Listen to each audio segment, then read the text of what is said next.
the current market of quarterbacks in the transfer portal, Grayson McCall still doesn't have anywhere to go. Sam Hartman's now in the portal. Reports are he's headed towards Notre Dame.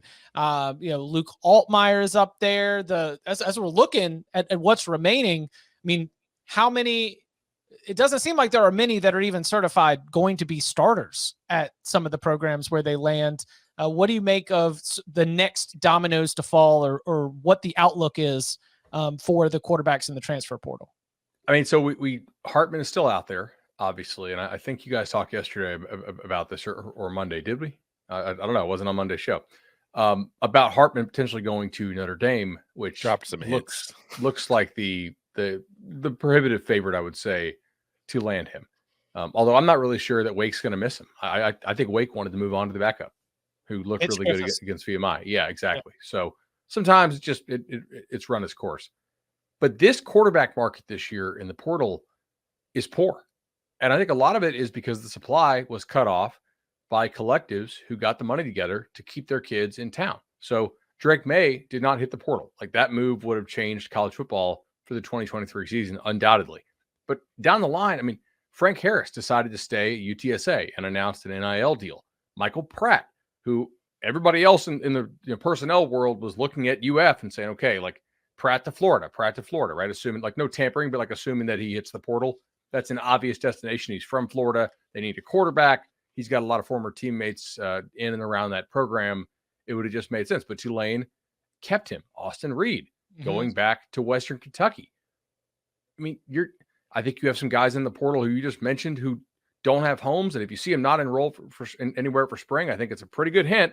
Pay attention here that they either don't have the credits or the grades to get in where they want to go. Maybe they need to stay around and actually graduate first. If you've been in school for 5 years and still don't have a degree, that's a problem for a lot of admissions departments. If you don't actually go to class, that is also a bit of a problem. So I think some of the kids in the portal actually can't go where they want to go because of academics.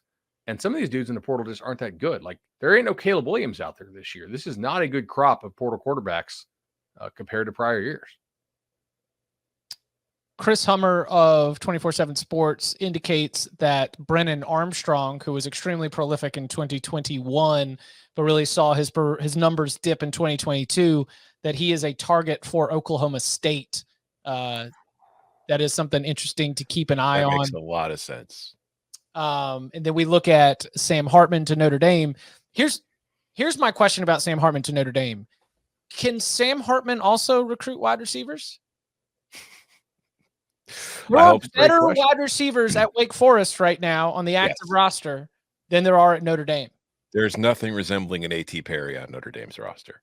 No, I think that is probably still something that even, because we talk about the market and what's even available. Sam Hartman to Notre Dame is great when you consider some of the alternatives that they might have been looking at.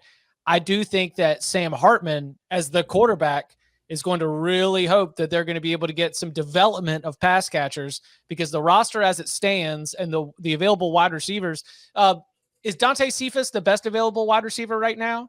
Crystal Ball right now has him going to Penn State, and he's from Pennsylvania. And if Penn State got in there, then that would be a huge addition to a 2023 team that already has, pretty high expectations. But, like, are there even options for Notre Dame to find an upgrade at wide receiver? Or is Sam Hartman going to be tasked with really trying to lead this charge himself, should he eventually commit to Notre Dame as expected? I think that having Sam Hartman makes you an attractive sell to any receiver considering entering the portal. And I also think that the portal is open for another few weeks. So after these bowl games wrap up, I'm guessing we're going to see some players entering the portal that might not be in there already.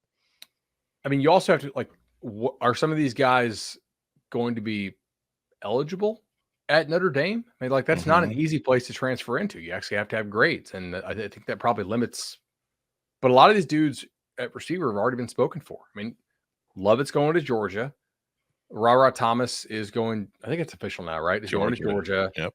Singer, the leading receiver in the Pac-12, is going from Arizona to USC. Like, that has to hurt for Arizona, by the way. Like, to lose him in conference. Yeah,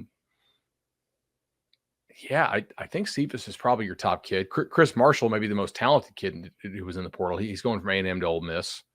Devontae Walker went to UNC. That's a nice get for the Tar Heels, by the way. I mean, you're selling. You want to come catch passes from Drake May? Yes, I do. Like, there you go. It's a pretty easy sell right there. So going to be very interesting to watch what happens as the dominoes continue to fall. Again, we've got Hudson Card off the board, headed to Purdue. Sam Hartman right up there with Grayson McCall. And look, I cannot speak specifically because I'm not talking to Grayson McCall. I'm not talking to any of the schools where he is, kind of been in contact with. But Grayson McCall could end up back at Coastal Carolina. Just because your name's in the transfer portal does not mean that you're gone. And that would be quite a win for Tim Beck. When he goes down with that injury too, I thought about that in the back of my head.